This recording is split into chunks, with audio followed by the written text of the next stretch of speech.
What's the point of a keyboard with broken keys? Sure, you could just use a different keyboard, but sometimes hardware issues are simple to fix, and if the problem is software related, no amount of replacement keyboards is going to help.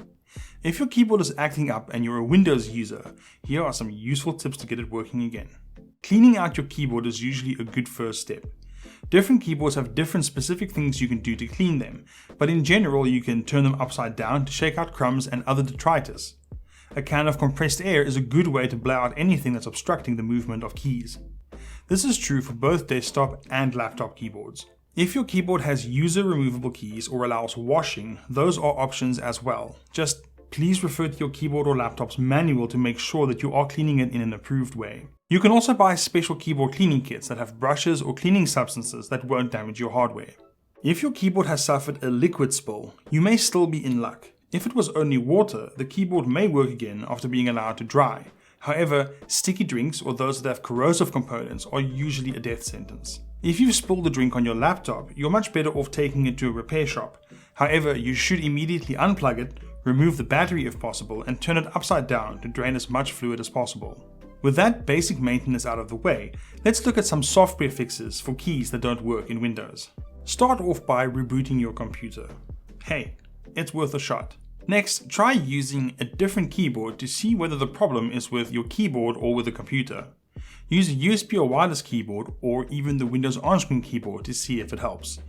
If those keyboards work, then your current keyboard could be the problem. When your keyboard's language or layout settings are wrong, you may see different letters on your screen than what's indicated on the keyboard keycaps. This happens based on the different characters used in different regions of the world, since keyboard layouts aren't the same everywhere. Check out our video on what to do when the @ symbol gets swapped with a quotation mark to see how to fix this. You can also adjust keyboard input settings.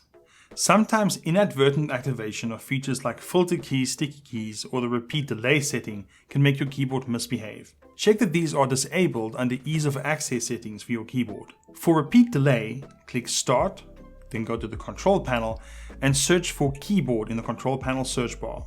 Under the Speed tab, adjust the repeat delay settings and try typing the characters again to make sure they appear at the right speed. If there's a delay between pressing a key and the character showing up on your screen, you need to adjust the filter key settings. Type Ease of Access in the search bar and then click on it, and then uncheck the filter keys box if it's on. Turn off sticky keys in the same menu while you're at it. You can also run a malware scan. As crazy as it sounds, it's possible that your computer could be infected with a virus. Run a malware scan using antivirus software to make sure you're not infected with a keylogger or remote access malware. Hopefully, you won't actually have to replace your keyboard, but if you're still not getting any joy, check out the article linked below for further troubleshooting tips. See you next time.